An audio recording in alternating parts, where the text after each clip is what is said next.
Hey guys, today we're going to take a look at two of Apple's newest Macs, the Mac Mini and the Mac Studio. And well, instead of talking through them, I'm literally, obviously on Apple's website. So let's see what Apple has to say about these machines. Let's start with the Mac Mini. So here we are on the Mac Mini page. So honestly, the thing that stands out is how small this thing is. It's a little do-it-all. It's still the tiny desktop computer that you can basically throw onto your desk and forget about. But don't let that size fool you. So Apple's offering the Mac Mini with the M6 and M5 Pro. And well, that's where Apple starts throwing around numbers. It says with M6 we're looking at up to like 40% faster performance and 2x faster graphics and around 4 times faster AI performance compared with the previous generation. This will be important for macOS Golden Gate because Golden Gate brings a lot of AI features into the talk, such as the Gemini-powered Siri and other capabilities. And, well, let's look at the ports. It's still small, but it retains the same front ports as the previous generation. Well, nothing to be surprised about. But here, Ethernet has changed.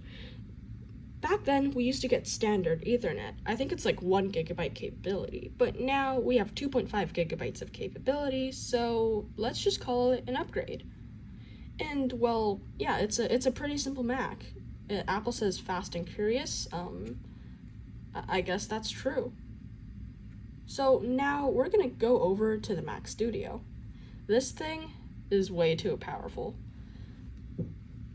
Okay, so this is pretty huge. So firstly, looking at the front, we have no headphone jack, but I don't think that's a concern for pros. They'd likely be using some high-end headphones or AirPods Max connected via USB-C for lossless audio. But here we got a SD slot, so yeah, it's pretty modular, I guess. So instead of the M6, you've got the M5 Max and M5 Ultra. So the M5 Max is pretty powerful. It has an 18-core CPU and up to 40-core GPU, which basically means that AI workloads can be accelerated a lot. But M5 Ultra actually fuses 2 of the M5 Maxes into a single chip. Yeah, that's pretty crazy. And this thing is designed for some seriously heavy workloads. So who is Apple targeting with the Mac Studio? So it's targeting things like AI, 8K video, 3D rendering, scientific computing, and software development. They basically asked, okay, how much power can we punch into it without making this thing explode? Well, if you do need it, that's the machine Apple wants you looking at. Yeah, I'm not exactly sure what type of animation this is, but it's really cool. So which one do you actually need? For the geek flex, maybe choose the Mac Studio. But if you want something that's more compact and fits on your desk, the Mac Mini is the better option. Meanwhile, with the Mac Studio, Apple is saying, hey, look how much power we can fit in this. But then it also screams, okay, now give me everything. However, there's one thing that I find really interesting about this launch.